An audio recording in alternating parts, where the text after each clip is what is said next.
you're living on borrowed time anyway. Like, just speak up, say your mind, and don't be afraid of what anyone else does or says to you. Listen up, Buddy Sucker.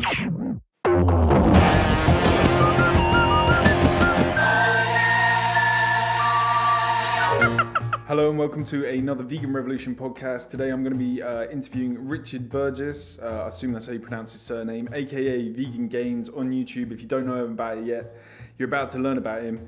He's blown up in a big way. I'll be surprised if you haven't heard of him in one format or another, even if you're not on the internet, even though you are now. Okay, so I'm going to call him and going to try and understand who he is, what he's all about, and what's going on. All right, here we go.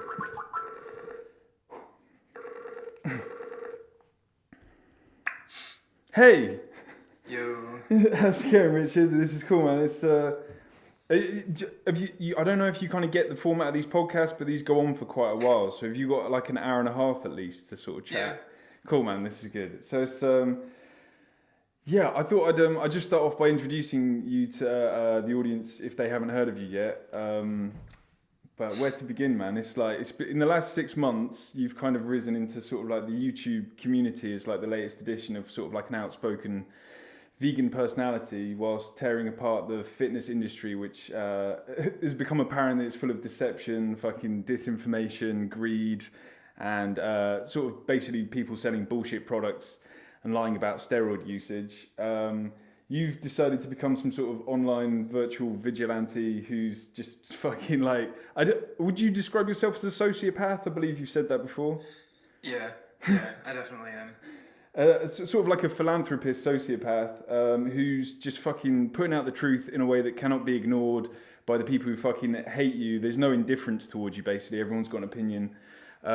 You've developed a Kill Bill sort of style hit list of fucking names to take out of the worst of the fitness industry, including people such as Cassie Ho, Mike Chang, Kayla Itzines, Daniel Bailey, the Hodge Twins, Lex Fitness, Gillian Michaels, Vince Del Monte, and had a lot of rebuttals from other popular YouTubers such as Mr. Repton, and also you whited up for to do a response video to Mark Lobliner.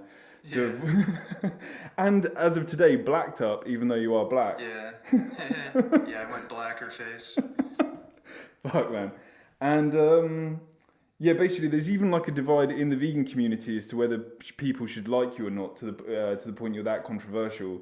But you're kind of introducing vegans to a fitness world they might not have been exposed to, and people in the fitness world to veganism that they might not have been exposed to. And you yourself are sort of like an ex-bodybuilder, but in terms of competitive, but now sort of... in terms of competing, and I'm not really going to keep pursuing just, weight training. I do want to get into martial arts. Is it? Well, okay, and then off the back of all of this shit, there's been a lot of response videos that has grown your sort of subscribership in the last couple months, incredibly so. Like every time I sort of refresh the page, there's another 20 have appeared. Where you've started getting death threats, people have been putting your address online, and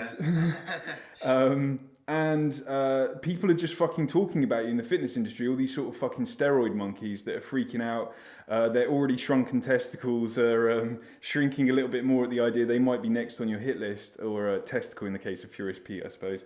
And yeah, man, is there anything I've missed out of that? No, that's all about it. That's about it. And this is all in the last 6 months. So I suppose the first question is what does your mum make of all of this? Oh, I don't know. I guess she got a bit worried when people started calling the house and saying I'm in grave danger and I'm gonna get murdered or something. And yeah, she's also not happy about people calling pizzas to the house at 3 a.m. Fuck. So, but no, man. So you're actually when you say calling the house, do you mean ringing it as in they've got your number, actually knocking on the door? Oh, yeah, okay. they've got my number. Fuck, man. So that's a bit stressful. Have you got any tactics to deal with that in terms of are you going to change the number or just accept the pizza? It's kind of dying down, and I don't really care. Death threats don't really scare me, so. They're not vegan pizzas they're delivering, are they? 'Cause No. They're not fangirls. No. Oh man, so that's well, yeah. I suppose this has become like your full-time job, I suppose, in quite a short period of time as a Yeah, YouTuber. pretty much. Yeah, Yeah, I've only done like a few photography gigs here and there that are kind of small, just shooting some clubs, but yeah, that's it. yeah. It's become a full-time job, and you're putting out the content fairly regularly to a high standard as well. And it's, I mean, have you sort of stopped and done a bit of a fucking risk assessment as to where this is all going next? Oh, I don't know. Like, I didn't start this to make money. Like, the money is a good benefit, and, it's nice having some money, but, I'm just going to keep doing it, see where it goes. Yeah, And there's a lot of different things. Like, I'm good at a lot of things, and, I don't just put all my eggs into one basket. And, if I can't make money on YouTube, then I Yeah. can just do something else. I'm just trying to think what the vegan alternative of eggs in a basket is. Just sort of like pomegranates. Yeah. Yeah, man. So it's I mean, first of all, because obviously the audience for this, with it being the Vegan Revolution podcast, is sort of like not just vegans, but like less passive vegans who have started to do some sort of form of activism. But a lot of them won't know about sort of the world of bodybuilding, and I feel like I've only had a bit of an insight of it via you, sort of during Rider stuff, and also watching a documentary. I believe it's called Faster, Bigger, Stronger, Faster. Bigger, stronger, faster. Yeah, there we go. Thanks. And it's and could you just describe basically like your involvement in that world and just kind of describe it to someone who has no fucking initiation into that whatsoever? Okay, well, a lot of people get into it when they're fairly young. It's mostly guys in their teens, and I've noticed it usually happens when either somebody falls out of a sport, like they get injured and, they have a knee injury or something like that, which is what happened to me. Yeah. And then, they can't, perform at their athletic best in that sport, so they just go over to weight training, and then, and if that's not the case, then it's either like other guys in their teens that kind of want to get girls in high school, and Yeah. they just want to look better. And that's kind of their introduction into it. And then they start, looking online and looking on YouTube, and Yeah. then they get into the whole fitness scene, and then they learn about, bodybuilders like Kai Green, Ben Pekulski, Phil Heath, and they're really huge.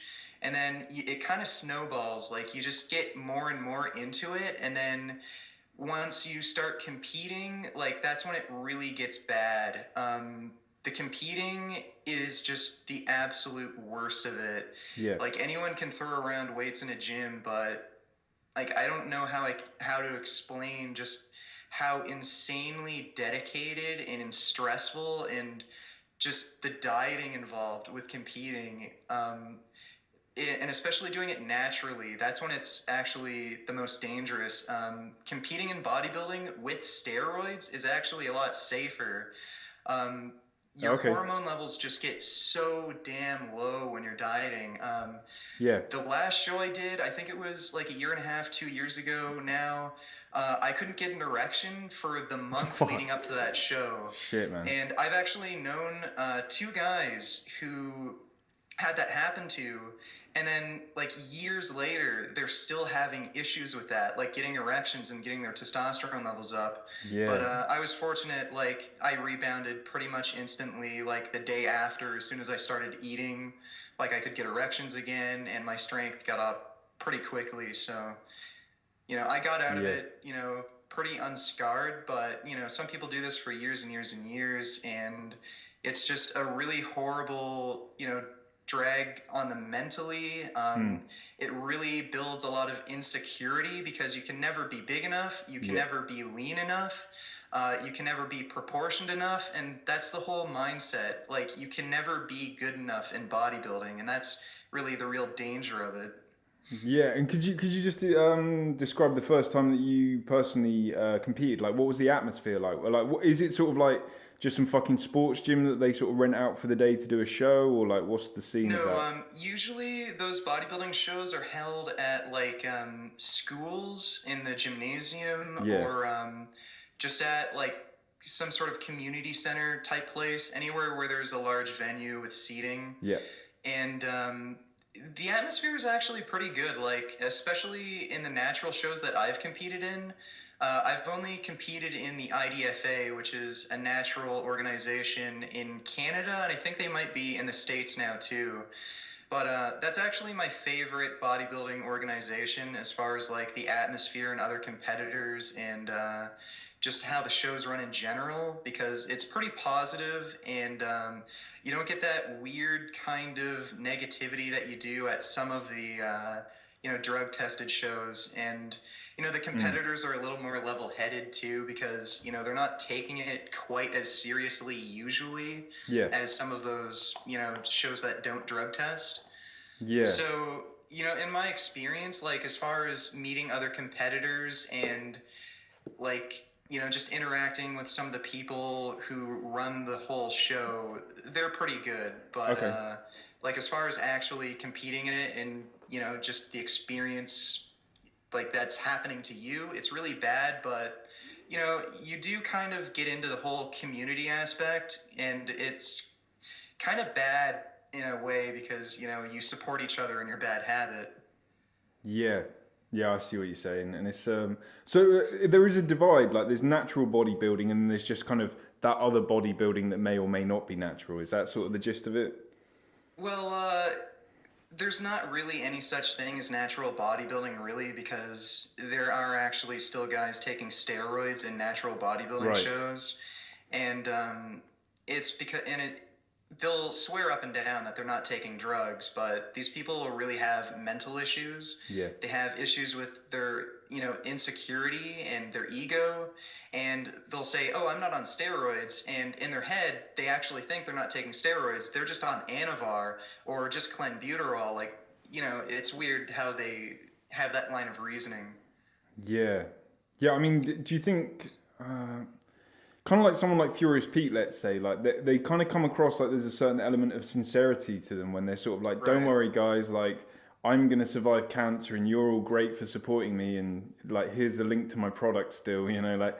Do you reckon, Yeah. like deep down, he knows he's like a fucking corrupt, like one, or do you like? Have you ever sort of sat down and kind of analyzed, psychoanalyzed, where they're at? Um, you know, these people, when I make videos about them, I don't necessarily have anything deeply personal against them. And then when Yeah, I actually meet them in person, I think that's when you really get a feel for who these individuals are. yeah, And the video's up on YouTube. I met Furious Pete and I met Lex Fitness at that fitness expo. yeah. That's And fucking the hilarious. way they reacted to me, it seems like they do actually know they're full of shit. Yeah, And kind of same with Mark Lobliner, the way he's treating things. yeah.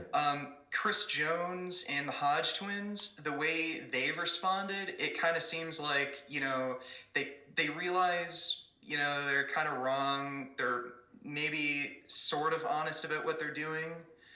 Yeah, It's really weird. It's hard to tell, but I'm pretty sure Furious Pete, Lex Fitness, they really do know they're full of shit and they're pissed off that I'm kind of exposing them. yeah, yeah. It's kind of like the difference between like being comfortable with lying and or being like uncomfortable and having to lie to themselves about the fact they're lying. Like, Yeah, they must fucking stay awake a lot of nights, just being like, "Fuck, that guy made a video about me." Like, that's what it seems like. yeah, Yeah. it's kind of funny. Like, do you want to just talk about like because that expo thing was like to me that was kind of like well actually let's just go back a bit. So if anyone's listening to this who's and there are a few like vegans who are online who don't really have like YouTube accounts or haven't got into that YouTube community thing. Could you just talk a little bit about like setting up a YouTube account and like the fact that you can have a career on it and all that kind of stuff?